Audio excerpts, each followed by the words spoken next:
अपन गाना नाटू नाटू ला ऑस्कर अवार्ड जीते वाला फिल्म RRR में विलेन के रोल करे वाला मशहूर हॉलीवुड अभिनेता रे स्टीवेंसन जी अब हमनी के बीच न रहलन।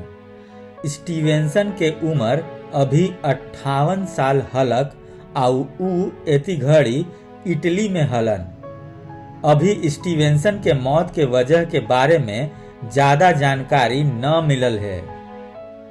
RRR फिल्म के टीम अपन ट्विटर खाता से स्टीवेंसन के निधन पर ताज्जुब और दुख जाहिर कैलक है। अपन ट्वीट में ऊ ई लिखलक है, ई हमनी के टीम के हर सदस्य ला चौंकाए वाला खबर है। ईश्वर रे स्टीवेंसन के आत्मा के शांति देत। स्कॉट जी अपने हमनी के दिल में हमेशा रहम।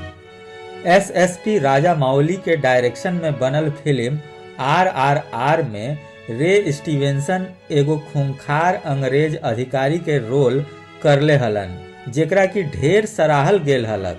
स्टीवेंसन अपन एक्टिंग करियर में नामी गिरामी फिल्म और टीवी सीरीज में काम कर चुकलन है। ऊ मार्वल के बनावल थॉर फिल्म में दमदार रोल करले हलन। एकरा अलावा उनका वाइकिंग्स में ओथेरे के रोल ला भी याद करल जाए। रे स्टीवेंसन के जन्म 25 मई 1964 के उत्तरी आयरलैंड के लिस्बर्न शहर में होयल हल।